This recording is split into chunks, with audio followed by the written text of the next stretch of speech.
Vous assistez à la scène d'une jeune fille de 14 ans traînée hors des appartements de l'empereur. Elle ne peut pas marcher. 2 serviteurs la tirent par des brins par les bras. Ses pieds nus raclent le sol de marbre. Ses yeux sont ouverts, mais il n'y a plus personne à l'intérieur. Il y a 3 jours, elle riait dans la pièce voisine de la vôtre. Ce matin, ils l'ont convoquée.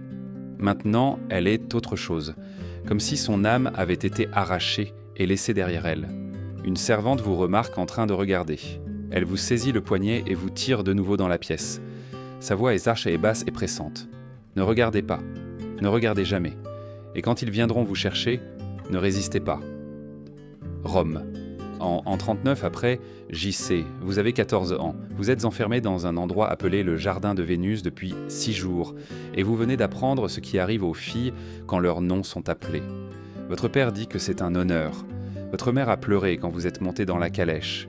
Vos voisins ont regardé avec envie, tandis que vous montiez la colline vers le palais. Personne ne vous a dit la vérité. Personne ne vous a dit que l'homme le plus puissant du monde gère un système comme une usine, enregistrant les noms des filles, leurs âges, leurs visages, et les convoquant une par une. Et quand elles reviennent, elles ne sont plus jamais les mêmes. Ceci est l'histoire de ce que Caligula a fait aux filles de son palais. Et le plus terrifiant n'est pas ce qu'il a fait, c'est que personne ne l'a arrêté. Ni les sénateurs, ni les gardes, pas même les parents qui ont livré leurs filles à la porte. Tout le monde savait. Et tout le monde est resté silencieux. Si cette histoire vous touche, veuillez aimer, partager, commenter et vous abonner. Cela ne prend qu'un instant, et cela aide à faire sortir des voix du silence. L'air nocturne au-dessus de Rome était humide et inhabituellement chaud, du genre à presser contre la peau et à ne plus vouloir lâcher. Des nuages bas planèrent au-dessus de la ville, étouffant la lune et rendant les collines de marbre pâles et indistinctes. Quelque part au-delà des murs du palais, les rues étaient silencieuses, comme si la ville elle-même avait appris à retenir son souffle. À l'intérieur du complexe privé connu sous le nom de Jardin de la déesse, l'air sentait l'encens et la pierre humide, assez lourd pour être goûté. Lévia, 14 ans, se réveilla au son de semelles de cuir frappant le marbre. Elle ne se leva pas tout de suite. Elle avait vite appris cette leçon. C'était la 6e nuit depuis qu'elle avait été amenée ici. Les pas n'étaient pas pressés. Ils ne l'étaient jamais. Ils avançaient en un rythme régulier, imperturbable, familier. Le genre de son qu'un couloir retient. Le genre de son qui revient nuit après nuit jusqu'à ce que les murs eux-mêmes l'attendent. Livia était menue pour son âge, avec des cheveux foncés coupés de manière inégale par sa mère et des mains portant encore de légers cales du travail domestique. Elle resta immobile sous des draps de soie qui semblaient pas trop lisses pour appartenir à sa vie. Son cœur battait comme vite, mais elle ne bougea pas. De l'autre côté du couloir, une porte s'ouvrit. Les gonds ne grinçaient pas. Ils avaient encore été huilés. 2 silhouettes émergèrent à la lumière des lanternes, et entre elles se trouvait une fille traînée hors de la pièce. La fille semblait plus âgée que Livia, peut-être 16 ans, fois Ses bras pendaient mollement le long de son corps, les doigts détendus comme s'ils ne lui appartenaient plus. Ses pieds nus raclaient le sol de marbre, produisant un son sec et rythmique qui résonnait doucement dans le couloir. Traîne, racle, traîne. Les yeux de la fille Prama étaient ouverts.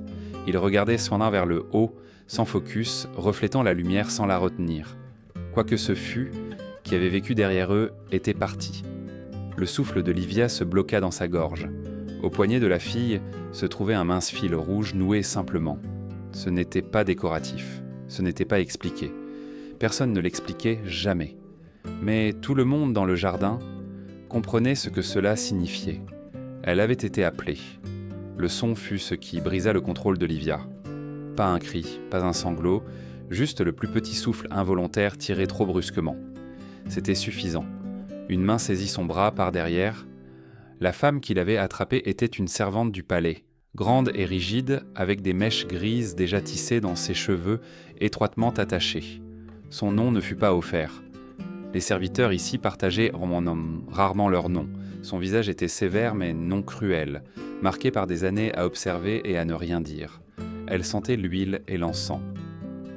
« À l'intérieur », murmura la servante en tirant Livia en arrière dans la pièce. La prise se resserra jusqu'à faire mal. La porte se referma doucement. « Ne regardez pas, dit la servante, sa voix basse et pressante, et quand ils viendront vous chercher, ne vous battez pas. Elle relâcha le bras de Livia et partit sans un mot de plus. Livia resta figée dans l'obscurité, sa peau picotant là où les doigts de la femme avaient été. Elle attendit que les pas s'estompent, que le son de traînement disparaisse dans le couloir, que le silence revienne. Ce n'est qu'alors que ses genoux cédèrent. Elle s'affaissa sur le bord du lit et pressa ses jointures contre sa bouche pour s'empêcher de faire un bruit. Il y a 3 jours, cette fille riait. Livia s'en souvenait clairement. Le rire avait flotté dans le couloir pendant la journée, léger et presque normal. Quelqu'un racontait une histoire, quelqu'un d'autre avait ri trop fort. Pendant un instant, le jardin avait ressemblé à un endroit où les filles en vivaient et non attendantes. Maintenant, le couloir était de nouveau vide. En dehors de ces murs, des familles dormaient en croyant que leurs filles étaient honorées. Des mères avaient tressé des cheveux et embrassé des fronts. Des pères avaient parlé fièrement de faveur et de fortune. Des voisins avaient regardé les carrosses monter vers le palais avec de l'envie dans les yeux. Personne ne leur avait dit la vérité. Personne ne leur avait dit que le jardin effaçait le temps, que les jours n'étaient pas comptés, que les lettres n'arrivaient qu'en de jamais et n'étaient en jamais envoyées, que le parfum épais des fleurs était destiné à brouiller la pensée et non à la réconforter, que le silence ici n'était pas la paix mais la pression. Livia était arrivée en croyant aux histoires. Elle s'était dit que la peur était enfantine, qu'elle était chanceuse, que c'était temporaire. Maintenant, elle comprenait. Il ne tuait sans doute pas les filles qu'est dans le jardin. Tuer aurait été simple, propre, compréhensible. Il faisait en autre chose. Il prenait ce qui faisait d'une personne une personne et laissait le corps derrière elle pour marcher, pour respirer, pour revenir quand on la convoquait à nouveau. Une coquille vivante qui ne résistait plus, ne questionnait plus, n'espérait plus. Livia se recroquevilla, ses doigts s'enfonçant dans sa paume jusqu'à ressentir de la douleur. Elle en avait besoin. La douleur lui rappelait qu'elle était toujours là. Au loin, Rome restait silencieuse sous les nuages bas. La ville dormait. Le palais, non. Et quelque part dans le jardin de la déesse, un fil rouge avait été desserré, son but accompli, attendant d'être noué à nouveau. Le matin arriva sans soleil. Livia savait que c'était le matin seulement, parce que les serviteurs venaient hantes.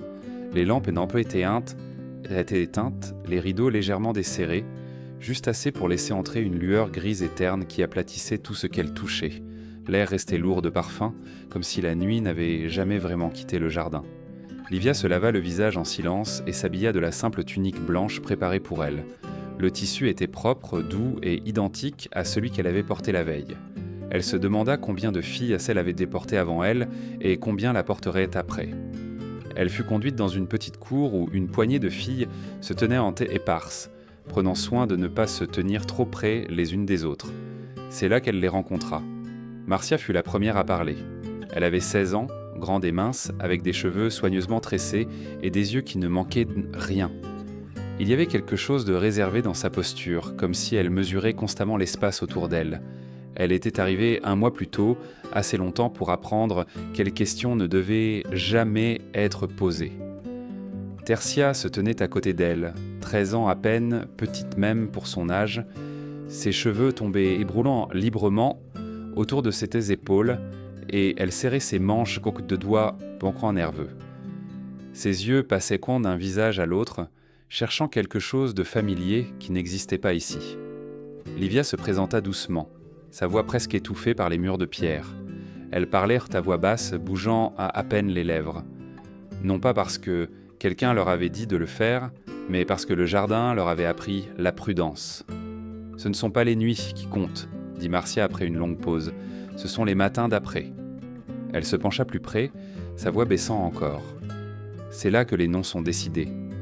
Livia sentit son estomac se nouer. Marcia jeta un coup d'œil vers la colonnade avant de continuer.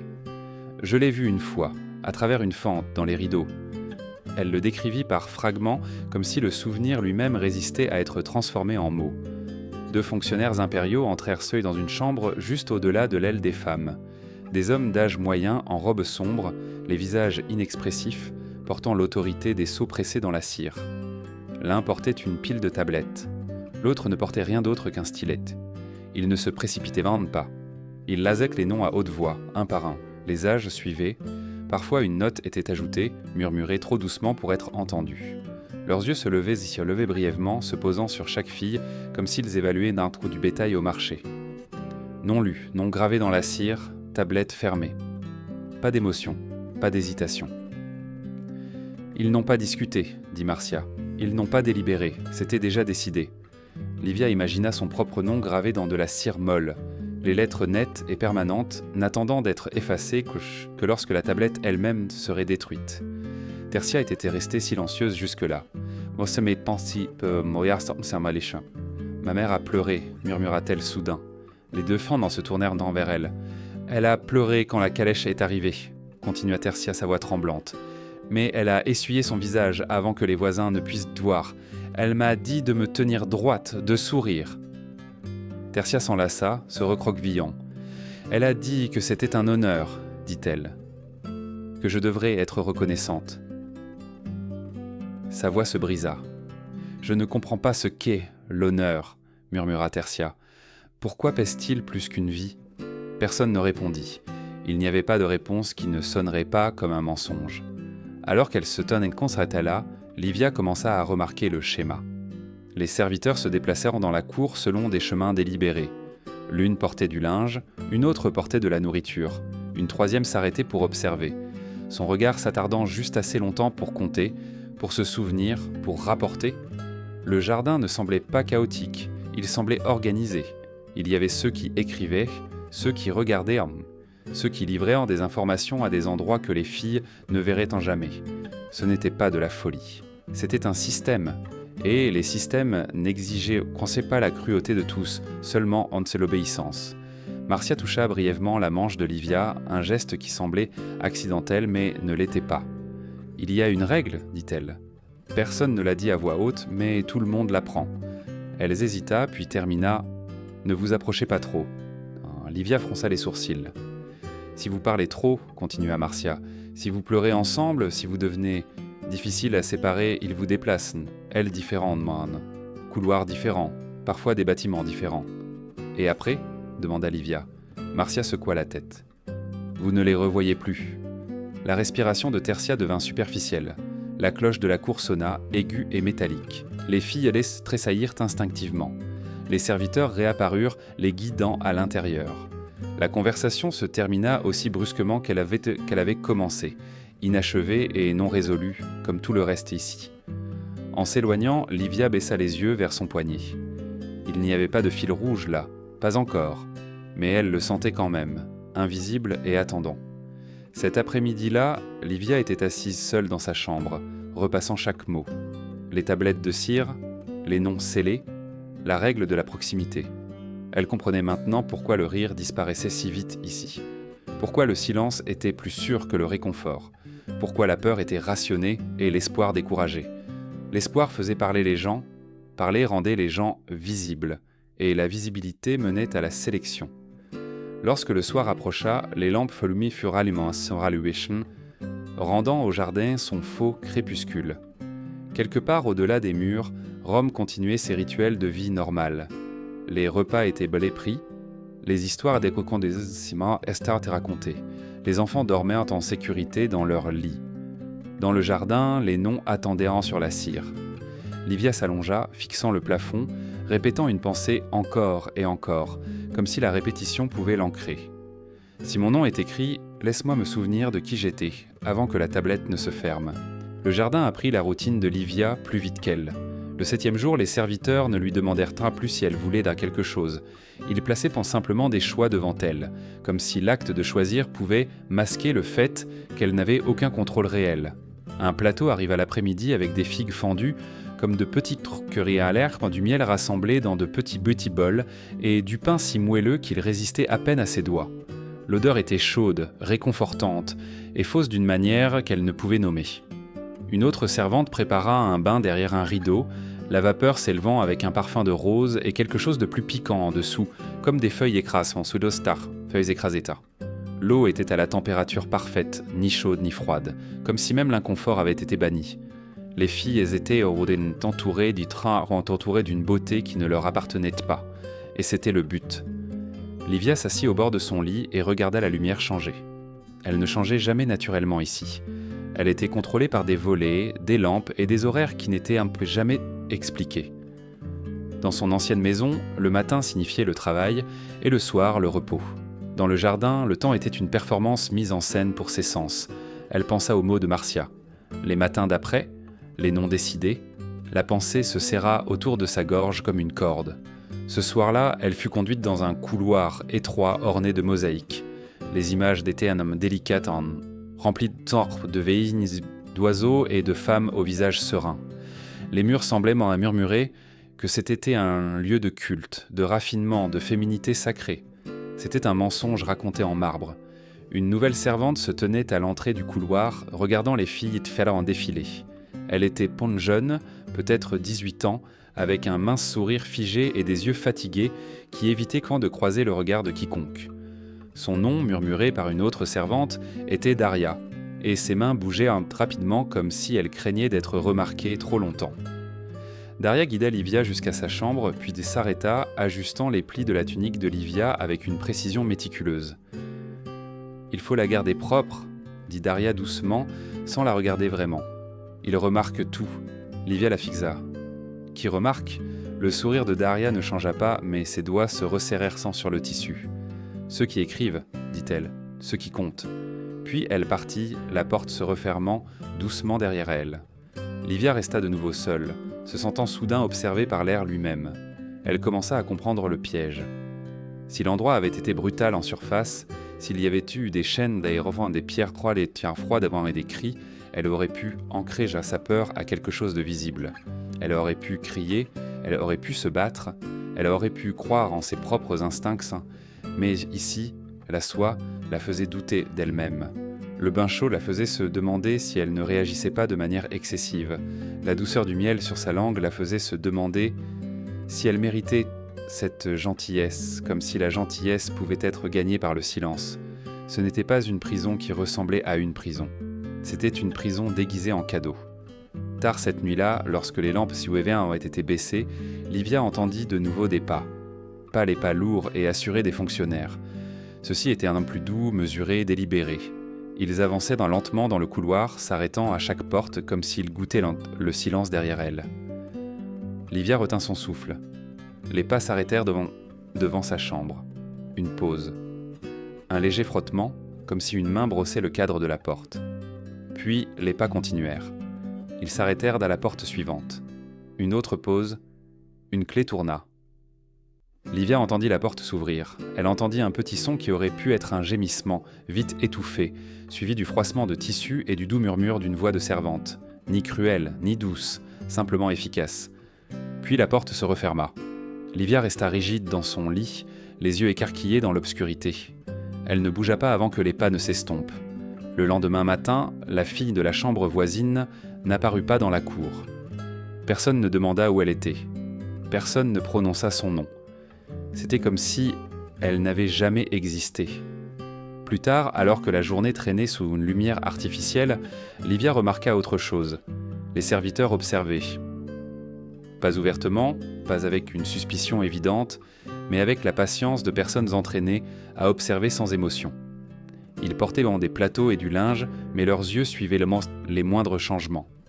Une paupière gonflée, une main tremblante, une fille qui mangeait trop peu, une fille qui mangeait trop. Même le silence était mesuré. Livia le testa sans le vouloir. Elle se força à manger, à boire, à sourire faiblement quand Daria revint avec de l'eau fraîche. Daria lui rendit son sourire, son expression identique à chaque fois, comme si le sourire lui-même avait été assigné. Quand les mains de Livia commencèrent à trembler, elle les glissa sous ses cuisses pour les cacher. Ce soir-là, quand elle fut seule, elle s'approcha du miroir de bronze encastré dans le mur. Il était si soigneusement poli qu'il reflétait son visage avec une clarté impitoyable. Elle regarda. La fille qui la regardait ressemblait à Livia. Les mêmes cheveux foncés, la même silhouette menue, les mêmes yeux. Mais quelque chose dans le regard était différent. Ses propres yeux semblaient vraiment plus âgés que son visage. Pas plus sage, pas plus fort. Juste plus âgé, comme un arbre semble plus âgé après avoir été frappé par la foudre, même s'il est toujours debout. Elle leva une main vers le miroir et regarda le reflet la copier. Pendant un instant, elle ressentit une étrange distance, comme si la fille pendant le bronze était un quelqu'un qu'elle avait connu il y a longtemps et dont elle ne se souvenait plus très bien. Une pensée monta dans son esprit, aiguë et froide. Ils ne commenceront pas par prendre le corps, ils commenceront par prendre la certitude que le corps vous appartient. Livia pressa son front contre le métal froid et ferma les yeux. Elle essaya de se rappeler le son de la voix de sa mère, l'odeur de sa maison, le poids des jours ordinaires. Mais le jardin inondait déjà les bords de ses souvenirs, les recouvrant d'encens, de douceur et de silence. Dans ce faux paradis, Livia comprit le premier vol. Pas la chair, pas le sang. Le premier vol fut l'identité, et une fois qu'il l'aurait prise, le reste viendrait facilement. La gentillesse du jardin avait des limites. Livia les sentait dans la manière dont les serviteurs souriaient en chant, sans chaleur, dans la manière dont les portes s'offraient, une porte se fermait, avec la même douce finalité à chaque fois, dans la manière dont le silence la suivait comme une ombre appartenant au bâtiment, non à elle. Après la disparition de la fille et de la chambre voisine, le couloir sembla plus silencieux, comme si le jardin avait avalé le son avec elle. Livia essaya de se comporter comme elle pensait que le jardin le voulait. Elle mangeait ce qui était placé devant elle. Elle se lavait quand on le lui disait. Elle gardait sa voix basse et son visage neutre. Mais à l'intérieur, quelque chose continuait de tourner. Une question qu'elle n'osait pas prononcer à voix haute. Comment survivre à un endroit qui vous récompense de faire semblant que tout va bien ? Cet après-midi-là, Daria revint avec du linge frais et une petite bouteille d'huile pour les cheveux de Livia. Daria, la jeune servante aux yeux fatigués et au sourire exercé, bougeait rapidement comme toujours, ne s'attardant jamais. Alors qu'elle posait les objets, son regard effleura le poignet de Livia, puis s'éloigna. « Gardez vos manches baissées », murmura Daria à peine audible. Le pouls de Livia s'accéléra. « Pourquoi » Daria hésita, le sourire toujours figé sur sa bouche comme un masque. « Parce que quelqu'un pourrait décider qu'il aime ce qu'il voit, dit-elle, et ils l'écriront. » Avant que Livia ne puisse demander autre chose, Daria s'éclipsa. Livia resta seule avec la bouteille d'huile dans les mains, réalisant que même sa peau était devenue une information. C'est alors qu'elle remarqua quelque chose d'inhabituel. Un petit morceau de tissu était plié sous le bord du plateau, à moitié caché sous les fruits et le pain. C'était du simple lin, le genre que les serviteurs utilisaient pince pour nettoyer, mais ce morceau était trop soigneusement placé pour être un accident. Livia le ramassa lentement. 3 nœuds y avaient été cousus avec du fil rouge. Pas de décoration. Pas de broderie pour la beauté. 3 nœuds qui serraient, proches les uns des autres. Comme si quelqu'un les avait noués à la hâte, mais avec un but. Les doigts soints de Livia tremblèrent alors qu'elle retournait le tissu. Il n'y avait rien d'autre. Pas de mots, pas de nom, juste le fil rouge et les nœuds. Un coup doux et bref retentit à sa porte. Livia se figea.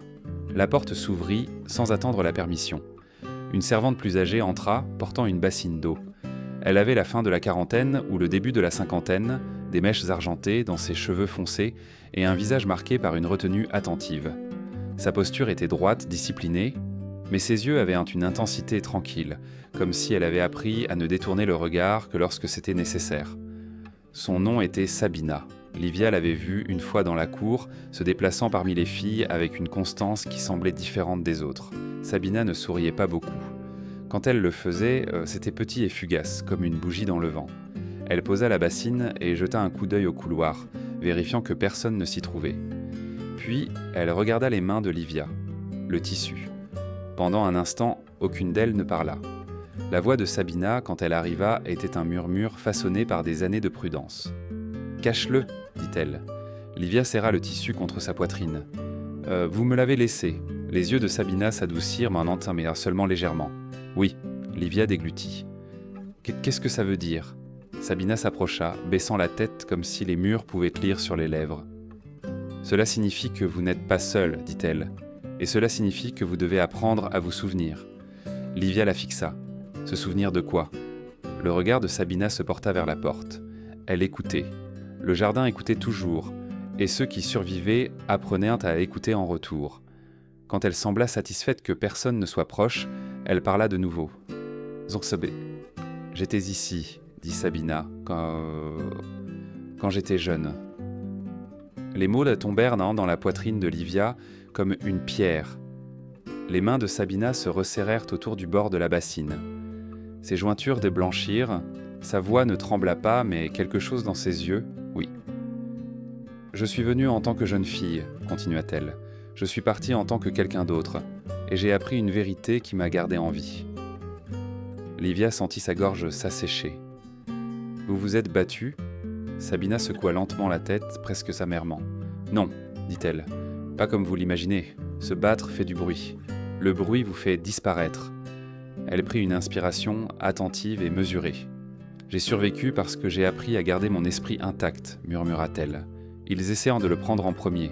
Ils vous noient pas dans le confort et l'incertitude jusqu'à ce que vous cessiez de croire ce que vous ressentez. Quand cela arrive, vous devenez facile. » Livia pensa au miel, au bain chaud, au lit en moelleux, le faux paradis. Les yeux de Sabina se posèrent sur le flacon de parfum sur la table. « Ils aiment le parfum, dit Sabina. C'est leur arme préférée. » Livia fronça les sourcils. « Une arme ?» La bouche de Sabina se serra. « Il y a des règles ici qui ne sont jamais écrites, dit-elle. Si une fille pleure trop fort, si elle panique, si elle tremble trop pour qu'on ne puisse pas la rendre présentable, ils la punissent sans s'en faire de bleu. » La peau de Livia picota. « Ils le font avec de la douceur qu'on aurait... » Continua Sabina. « Ils vous lavent encore et encore. Ils vous noient dans des huiles plus fortes. Ils rendent un l'air plus épais jusqu'à ce que votre propre souffle vous semble étranger. Ils vous disent que c'est pour votre confort. » La voix de Sabina baissa encore plus. « C'est pour couvrir la peur, dit-elle. Pour masquer les fissures. » Les yeux de Livia lui piquaient. Sabina jeta un coup d'œil au poignet de Livia, nu et sans marque. « Pas de fil encore, » murmura Sabina, presque pour elle-même. Puis elle fit quelque chose d'inattendu. Elle posa la bassine et s'agenouilla devant Livia. Le mouvement n'était pas dramatique. Il était silencieux, délibéré, comme si Sabina avait pris cette décision il y a longtemps et avait attendu le bon moment. Livia haleta doucement. « S'il vous plaît, vous n'êtes pas obligé de... » Sabina tendit la main et prit doucement le poignet de Livia, comme si elle manipulait quelque chose de fragile. Son toucher était doux, ferme, indéniablement humain. « Écoutez-moi, » murmura Sabina. Livia ne pouvait pas détourner le regard. « Si vous survivez, dit Sabina, ne les laissez pas nous effacer. Ne nous laissez pas devenir des chiffres qui disparaissent quand la tablette se ferme. » Ses yeux brillaient, non pas de larmes qui coulaient, mais de larmes retenues sans stop par la discipline. « Nous étions ici, continua Sabina. Nous avions des noms, nous avions des mères, nous avions des rêves, et ils essaieront de transformer tout cela en silence. » Le souffle de Livia se coupa. Les larmes montèrent trop vite, trop chaudes. Elle pressa le tissu avec les 3 nœuds contre sa bouche, essayant de retenir le son. Le pouce de Sabina effleura l'intérieur du poignet de Livia, où un pouls battait trop vite. « Souvenez-vous, dit Sabina plus doucement maintenant, même si vous ne pouvez pas parler, souvenez-vous. » Pour la première fois depuis son arrivée au jardin, Livia ressentit autre chose que la peur.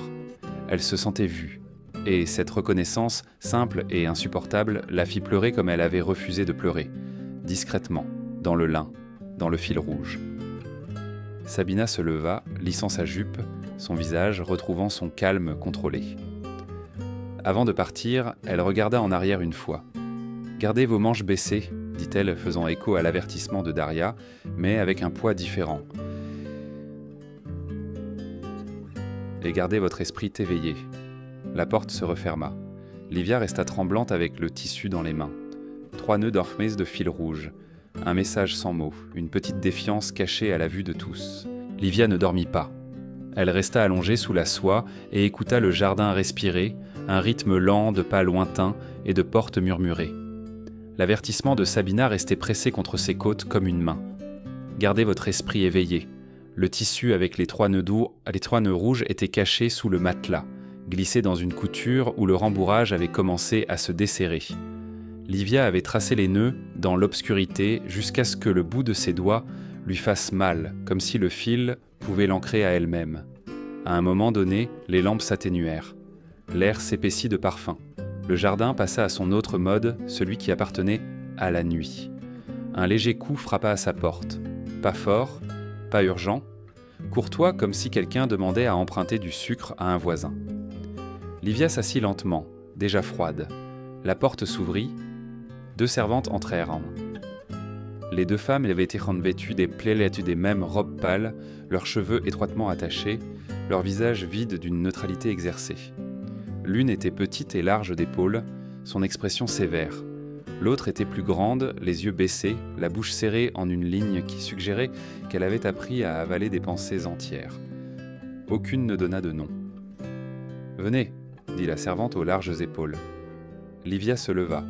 Ses jambes lui semblaient lointaines, comme si elles appartenaient à quelqu'un d'autre.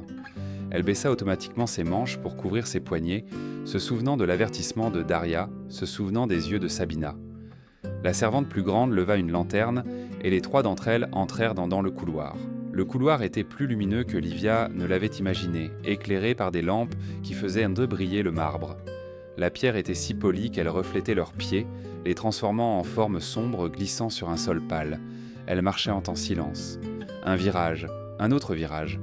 Le jardin était conçu pour dérouter. Les couloirs s'incurvaient doucement et revenaient à eux-mêmes. Les portes semblaient identiques. Le temps se dissolvait dans la répétition. Livia essaya de compter les pas. Elle perdit le compte rapidement. Puis, elle vit Sabina.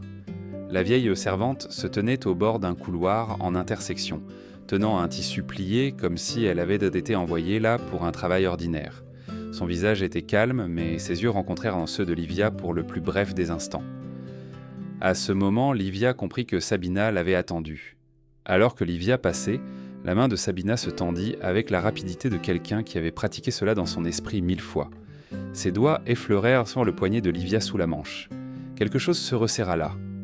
Livia le sentit avant de le voir. Un mince fil rouge, un nœud.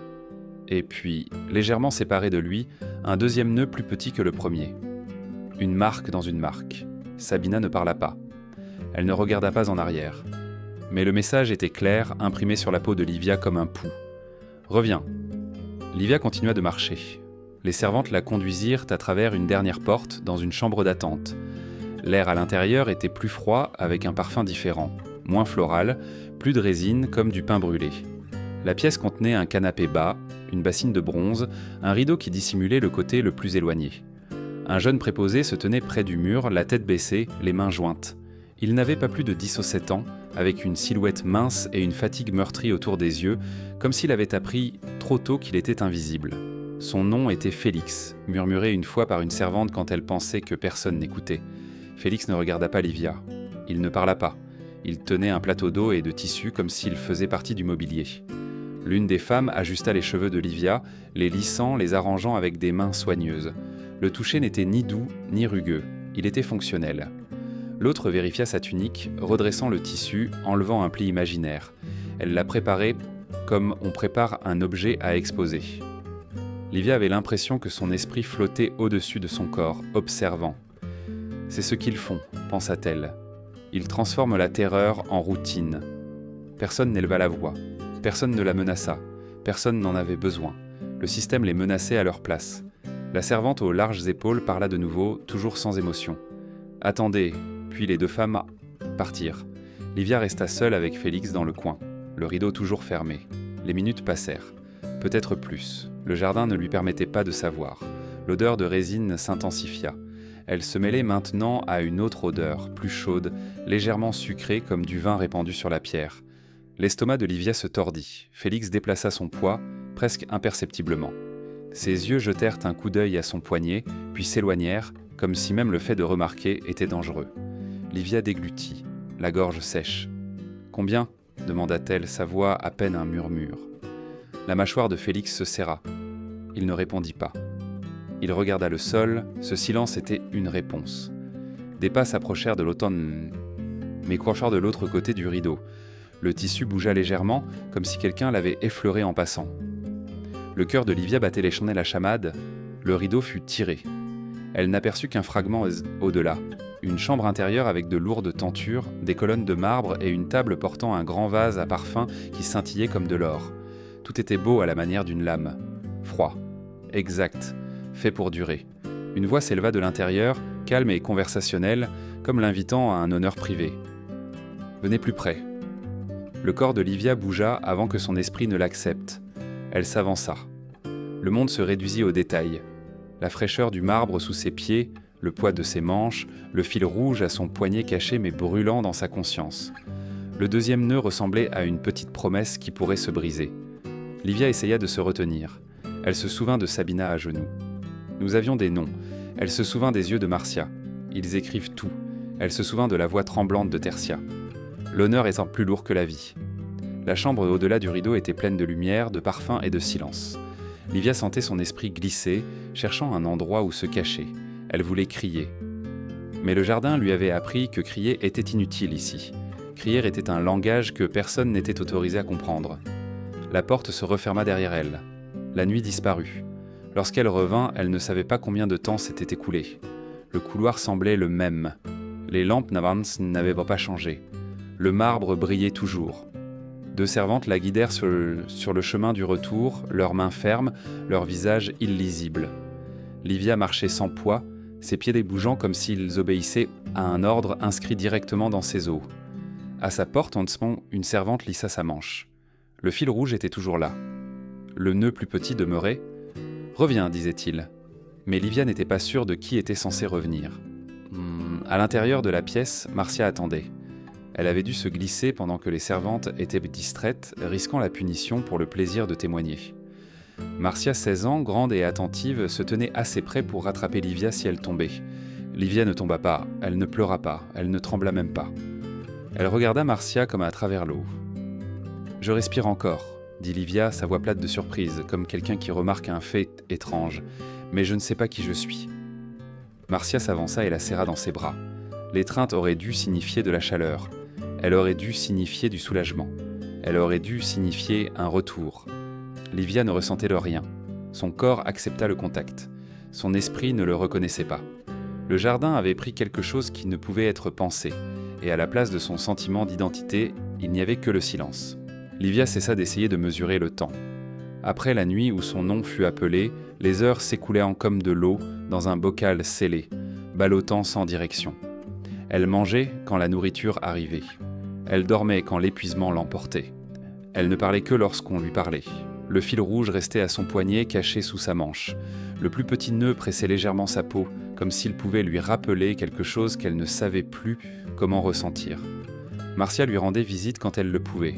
Marcia, 16 ans, grande et attentive, avait le genre de présence qui rendait la pièce moins vide. Elle ne demanda pas à Livia d'expliquer ce qui s'était passé. Elle n'exigea pas de larmes. Elle s'assit simplement et regarda le visage de Livia comme si elle cherchait la fille qu'elle avait rencontrée dans la cour. Un matin, Marcia ne vint pas. À midi, la cour se remplit d'un calme agité. Les serviteurs bougeaient d'air plus vite que d'habitude, leurs pas vifs, leurs sourires plus minces. Le jardin n'annonçait pas ses intentions, mais il se préparait toujours. Daria apparut à la porte de Livia avec une tunique pliée, plus fine que la simple blanche habituelle. Le tissu était pâle, presque lumineux, brodé au col d'un subtil motif de feuilles. Daria, la jeune servante aux yeux fatigués et au sourire figé, évitait de regarder le visage de Livia. « Ce n'est pas pour vous », dit Daria presque apologétique. « C'est pour Marcia. » La gorge de Livia se serra. « Où est-elle » Les doigts de Daria hésitèrent sur le tissu. « Emprunté » murmura-t-elle. Le mot semblait inoffensif, comme un livre pris sur une étagère, comme un bol prêté à un voisin. Puis Daria disparut, laissant la tunique derrière elle, comme si le tissu lui-même pouvait répondre aux questions. Livia attendit le soir pour revoir Marcia. Quand Marcia revint, elle se déplaçait comme quelqu'un qui avait appris à porter la douleur sans la laisser transparaître. Ses cheveux étaient arrangés plus soigneusement que d'habitude. Sa tunique était la nouvelle, le tissu pâle captant la lumière de la lampe d'une manière qui la faisait ressembler à une figure de fresque. Sa bouche arborait un sourire. Ce n'était pas un vrai sourire, c'était un masque posé sur un visage qui avait oublié comment être détendu. Marcia ferma la porte derrière elle et s'y appuya un instant, comme si ses jambes décidaient si elles fonctionnaient encore. Livia se leva lentement du lit, incertaine des mots qui devaient ressortir de sa bouche. Marcia parla la première. « Ils étaient assis dans des salles de marbre, dit-elle, sa voix ferme mais ténue. Des hommes qui commandent des armées, des hommes qui possèdent des terres comme d'autres possèdent des sandales. » Elle se dirigea vers la table basse comme si elle servait encore, puis s'arrêta, ses mains flottant au-dessus d'elle, incertaine de ce qu'il fallait faire. « Ils versaient du vin comme de l'eau, » continua-t-elle. « Ils récitaient eux de la poésie. Ils riaient aux blagues sur les dieux, sur le destin, sur la fragilité de la vie. » Ses yeux jetèrent un coup d'œil à Livia, et le sourire sur sa bouche resta en place comme collé. Tout le temps, dit Marcia doucement. La vérité était derrière une porte. Livia sentit une froideur s'épanouir dans sa poitrine. Elle comprit sans avoir besoin de détails. Marcia expira puis ajouta « Ce n'est pas seulement le jardin, c'est la ville, c'est l'Empire. Le jardin n'est que l'endroit où ils gardent les filles. Le reste de Rome garde le silence. » Livia se rassit, ses mains molles sur ses genoux. Les mots auraient rendu la choquer. Au lieu de cela, ils tombèrent avec une inévitabilité terne, comme la pluie sur la pierre. Marcia s'approcha, baissant la voix. « Il y avait un homme là-bas, dit-elle. » Livia leva les yeux. « Un sénateur, continua Marcia. Ni vieux ni jeune, sa barbe était soigneusement taillée. Ses mains étaient en propre, comme le sont les mains quand elles ne servent pas au travail. Son nom, dit Marcia, était Lucius Aenobarbus, et il portait une bague sertie d'une pierre sombre. Un sénateur, expliqua-t-elle simplement, était un homme puissant qui siégeait près du centre de la prise de décision de Rome, entraîné à parler en public et à rester calme en privé. « Il m'a regardé, dit Marcia. Pas comme les hommes regardent d'habitude, pas affamé, pas fier, juste éveillé. » Elle déglutit. « Pendant un instant, murmura-t-elle, j'ai cru qu'il allait se lever. » Le sourire de Marcia tressaillit, presque sur le point de se briser. J'ai cru qu'il allait dire quelque chose, n'importe quoi, même un seul mot. Livia attendit, sa respiration superficielle. Les yeux de Marcia se baissèrent. Il ne l'a pas fait. Qu'a-t-il fait ? Demanda Livia, surprise par sa propre voix. Les mains de Marcia se crispèrent. Elle a regardé le sol, dit-elle, comme un homme en prière, puis il a levé sa coupe et a bu. La pièce semblait plus petite. Marcia se pencha plus près, comme si prononcer les mots suivants allait invoquer quelque chose de dangereux. C'était une performance, dit-elle, une scène. L'empereur est sur le public et le juge. Tout le monde est un acteur. Livia pensa à la phrase de Sabina. Le silence est une monnaie. Marcia hocha la tête comme si elle entendait dans les pensées de Livia. Si vous refusez, dit-elle, vous insultez. Si vous protestez, vous accusez. Si vous accusez, vous mourrez. Elle toucha légèrement son propre col, là où le motif de feuille reposait contre sa gorge. Alors ils sourient, dit-elle. Ils parlent de poésie. Ils font comme si le monde était normal, parce que faire semblant est plus sûr que la vérité. Un faible bruit vint du couloir. Un serviteur passait. Rien de plus. Les deux filles se turent instantanément. Ce n'est que lorsque les pas s'estompèrent que Marcia parla de nouveau, à peine audible.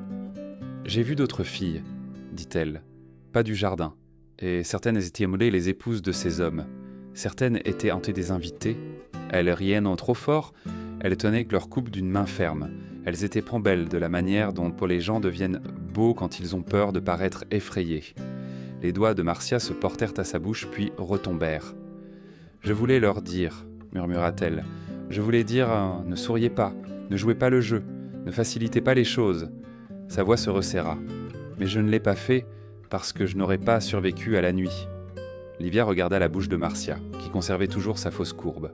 « Pourquoi a-t-il détourné le regard ?» demanda Livia, bien qu'elle le sût déjà.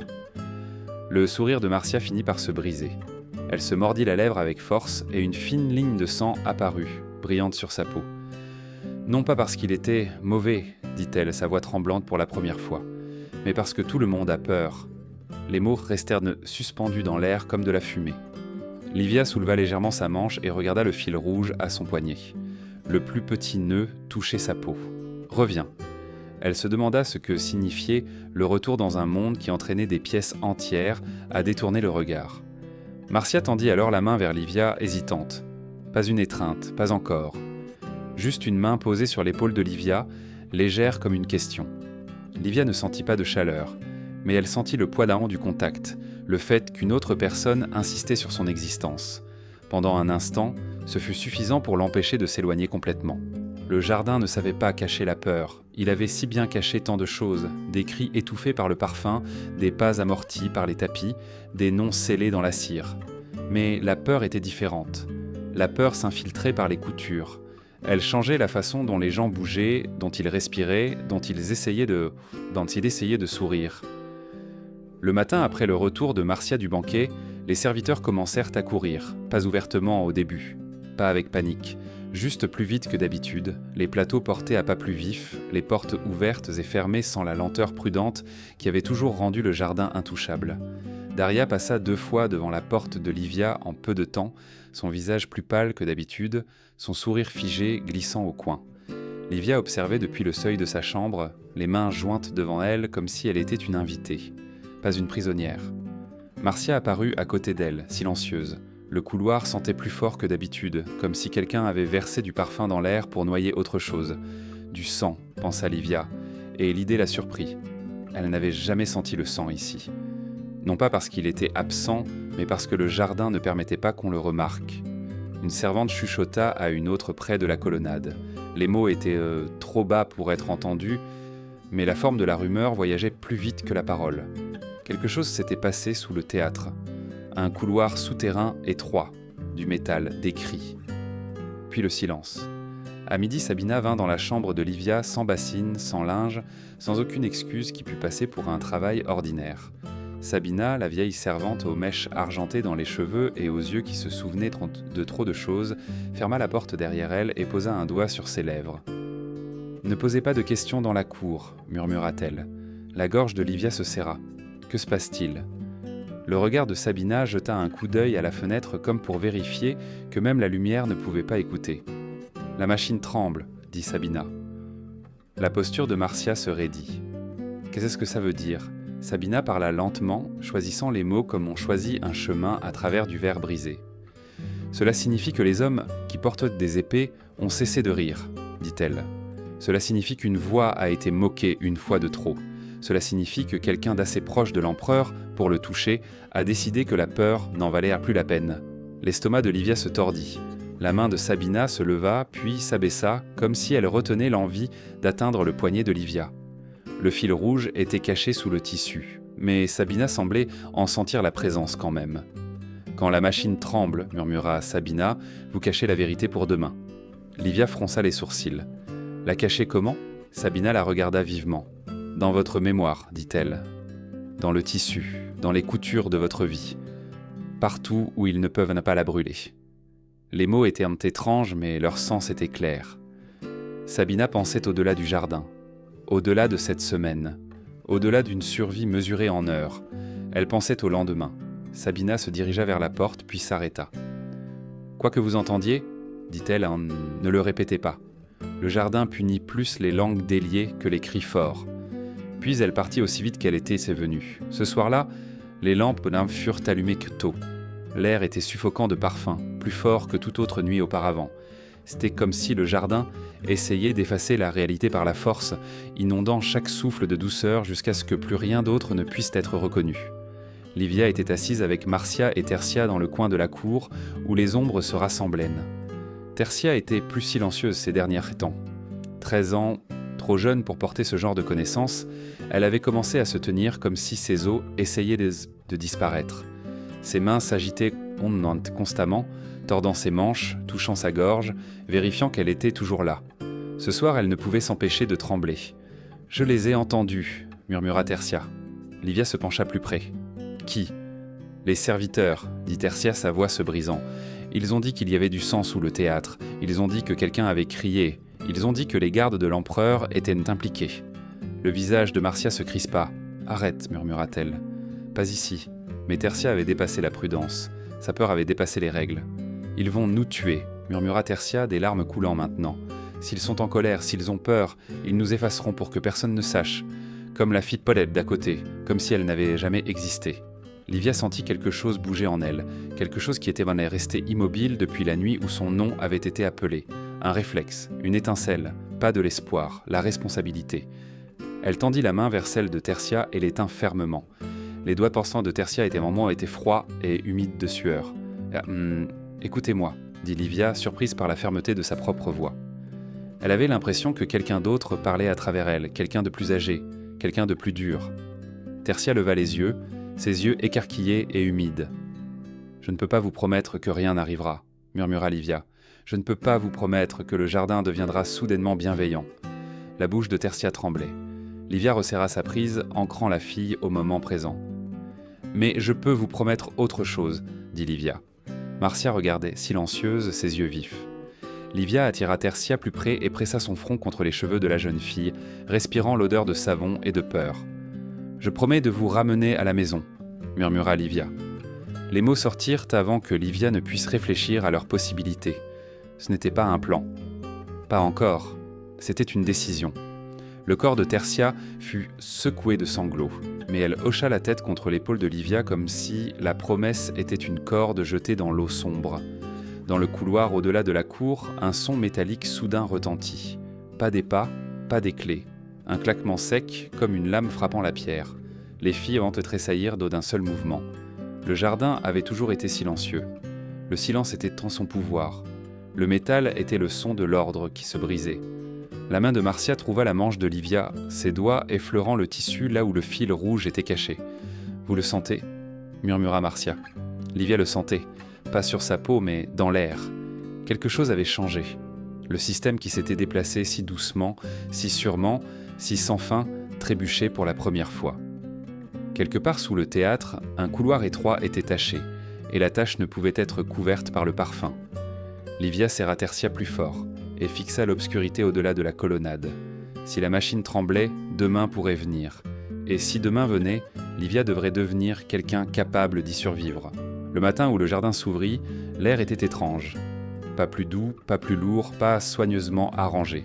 Juste étrange comme une pièce après une crise de fièvre, quand le corps est encore faible mais que le danger est passé. Les lampes étaient éteintes, les rideaux étaient en tirés plus largement que d'habitude. Une lumière pâle tombait dans les couloirs, révélant des détails que le jardin cachait normalement dans l'ombre douce, de minuscules éclats dans le marbre, de légères taches polies près des portes, des marques de frottement laissées par des pieds pressés. Les serviteurs se déplaçaient avec une hâte déterminée, ne prétendant plus que le temps était doux. Livia se réveilla au son des clés. De vrais sauts clés sont pas les clics discrets des portes privées, mais un tintement de métal frappant le métal, assez fort pour être entendu même à travers une pierre épaisse. Le son portait un message que le jardin n'avait jamais permis auparavant. Quelque chose a changé. Une servante entra, la femme aux larges épaules de la nuit où Livia avait été appelée. Son expression était illisible, mais ses yeux ne cessaient de se tourner vers le couloir comme si elle craignait d'être observée des deux côtés. « Habillez-vous », dit-elle. Livia s'assit, baissant automatiquement ses manches. Le fil rouge encerclait toujours son poignet. Le plus petit nœud reposait contre son pouls. Elle ne l'enleva pas. Elle ne le pouvait pas. Devant sa porte, d'autres portes s'ouvraient. Des filles entrèrent dans le couloir vêtues de blanc. Leurs visages pâles et vides, non pas de calme, mais d'incrédulité. Marcia apparut, 16 ans et vigilante, son masque de calme fissuré par l'épuisement. Elle croisa le regard de Livia et ne dit rien. Mais sa manière de se tenir suggérait qu'elle se préparait soit au salut, soit à la punition. Tertia sortit de sa chambre en trébuchant comme si elle avait oublié comment marcher. 13 ans, petite et effrayée, elle chercha dans le couloir jusqu'à ce qu'elle voie Livia, puis se précipita vers elle sans penser aux règles. Livia la rattrapa par les épaules en la stabilisant. « Nous partons », dit une servante comme si elle annonçait un changement d'horaire. Pas d'explication, pas d'excuse. Aucune reconnaissance de ce qui s'était passé. Les filles et Hyuda furent conduites à travers des couloirs qu'elles n'avaient jamais été autorisées à voir à la lumière du jour. Elles passèrent des pans devant une pièce de rangement où des ballots de tissu étaient empilés comme des fournitures. Elles passèrent devant une chambre où un greffier se tenait à un bureau, son stylet suspendu au-dessus d'une tablette de cire. Le greffier était un homme mince, aux doigts tachés d'encre et aux yeux nerveux. Son nom était Caius, prononcé par une servante du ton que l'on pourrait utiliser pour un meuble. Il ne regarda pas les filles. Il ne faisait qu'écrire. Livia aperçut la tablette en passant. Nom, âge, marque. Puis Caius pressa un seau dans de la cire chaude et referma la tablette comme on ferme un registre. Le dernier acte du jardin fut la paperasse. Dehors, des calèches attendaient. La vue du ciel ouvert frappa Livia comme un coup. Rome était toujours là, les toilettas de la ville, les colonnes lointaines, la ligne pâle du fleuve. La vie continuait comme si rien ne s'était passé à l'intérieur de ces murs. On remit aux filles de petits paquets, des pièces d'or enveloppées dans du tissu, de la soie soigneusement pliée, des bijoux qui captaient la lumière, des cadeaux, non pas pour les honorer, non pas pour les réconforter, pour acheter leur silence. Livia comprit sans qu'on le lui dise. Un contrat sans mots. Oublié. Marcia accepta son paquet avec un visage immobile comme la pierre. Ses doigts ne tremblèrent un pas. Mais Livia vit comment sa mâchoire se serra, comment ses yeux se durcirent, comme si elle avalait quelque chose d'aiguisé. Tertia fixa son paquet comme s'il était empoisonné. Elle leva les yeux vers Livia, paniquée. « Qu'est-ce qu'on fait ?» murmura-t-elle. Livia ne savait pas. Le trajet en calèche de retour le long de la colline parut irréel. Les rousses cahotaient sur la pierre. Les rues s'élargissaient dans des sons familiers revinrent. Vendeurs appelant, sandales frappant le pavé, rires lointains. Rome était de nouveau bruyante. Et le bruit donnait l'impression que le jardin était un cauchemar que personne ne croirait. Au bord de son quartier, Livia vit des gens attendre. Des voisins se tenaient, le visage expectant, désireux de voir à quoi ressemblait la faveur de près.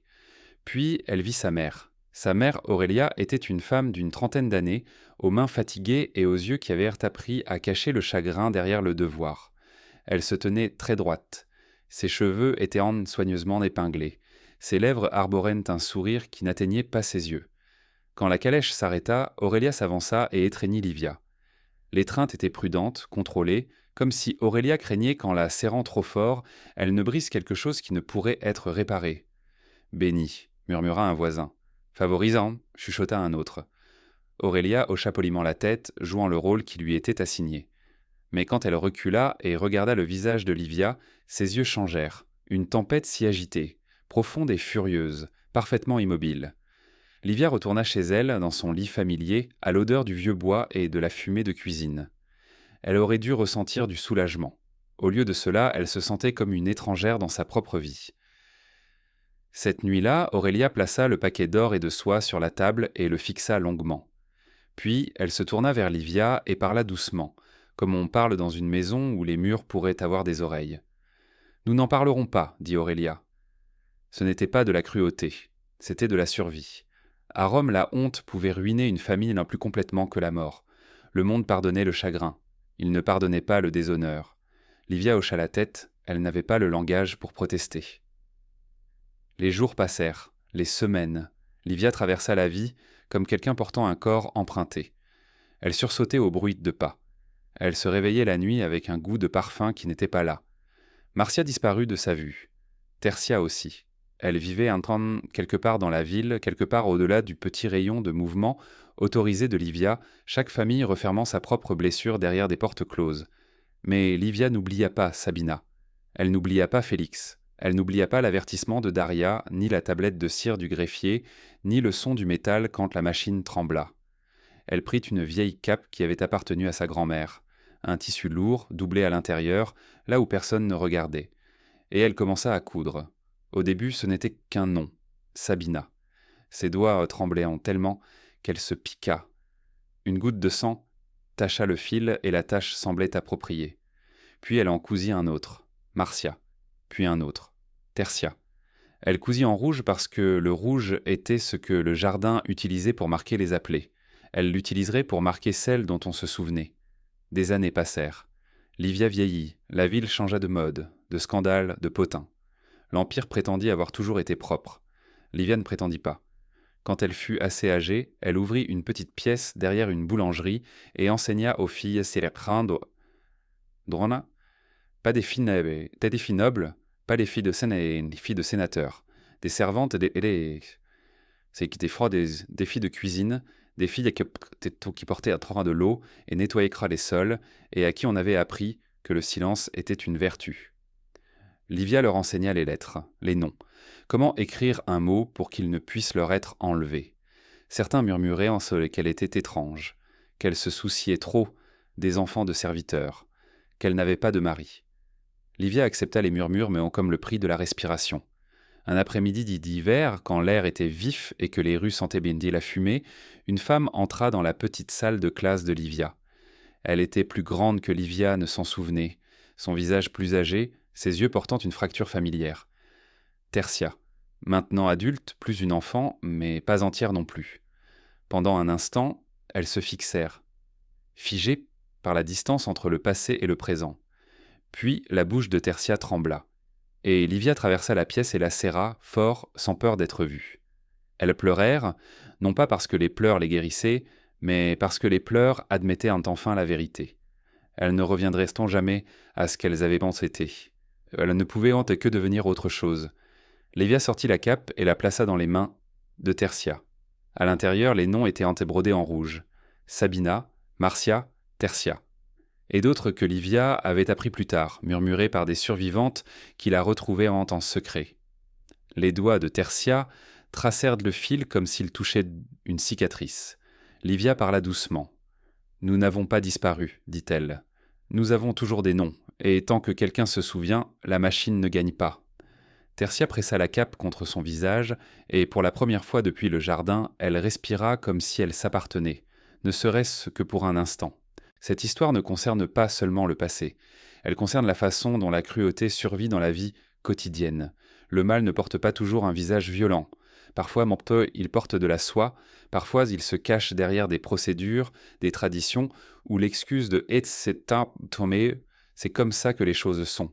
La plupart des méfaits montrés ne sont pas commis par des monstres seuls, mais par des gens ordinaires, qui détournent le regard, qui restent silencieux pour se protéger, qui se disent qu'en entendant que parler est trop dangereux, trop incommode, trop coûteux.